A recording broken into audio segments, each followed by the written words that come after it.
ভিডিওটা তোমাদের আনন্দ দেওয়ার জন্য করলাম। ভিডিওটি পুরোটাই ছবির অনুসরণে তৈরি, অনেক কষ্ট করে করলাম, ভুল ত্রুটি হলে দয়া করে আমাকে 200টা টাকা ধার দিন। ভাইটার আমার খুব অসুখ, ওই টাকা দিয়ে ওষুধ কিনে নিয়ে আমি বাড়ি যাব। তার মানে টাকার সঙ্গে বাড়ি যাবার জন্য তো আবার ছুটিও নিবি? তো 2 দিনের জন্য আমাকে ছেড়ে দেন মা, ভাইটাকে একটু দেখেও আসি। টাকা পয়সা কিচ্ছু এখন হবে না, তুই কাজে যা তো। ওই হারামজাদির আশকারা পেয়ে বাড়ির চাকর বাকর গুলো একবারে মাথায় উঠে বসেছে।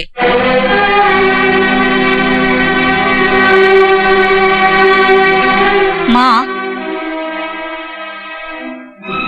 আলমারির চাবিটা দিন তো, টাকা বের করব। এখন আবার টাকা দিয়ে কি করবে? হরিকে দেব, ওর ভাইয়ের ওষুধ কিনে নিয়ে যাবে। আমি তো হরিকে বারণ করে দিয়েছি। আপনার কাজ আপনি করেছেন, আমার কাজ আমায় করতে দিন। নিজের খেয়াল খুশি মতন চলে তুমি কিন্তু কাজটা ভালো করছো না সপ্তমী। জানি, কিন্তু যে দেশে যেমন আচার, শুরুতে তো আমি এমনটা ছিলাম না দিদি ভাই, তোমরাই তো আমায় শিখিয়ে দিলে এ বাড়ির বউ হয়ে থাকতে গেলে কিভাবে থাকা উচিত।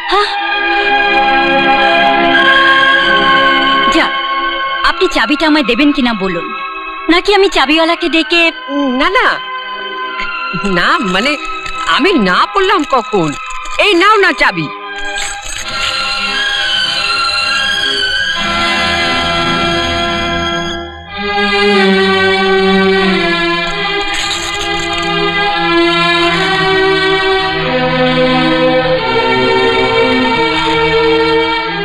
এই টাকাগুলো তুমি রাখো হরিদা।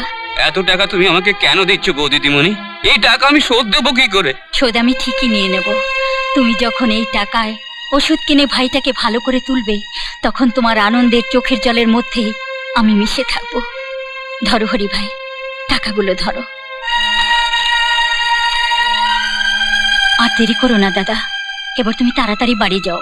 তুমি মানুষ নও বৌ দিদিমণি, তুমি দেবী। না না না, আমি দেবী হতে চাই না, আমি মানুষই থাকতে চাই, রক্ত মাংসের মানুষ।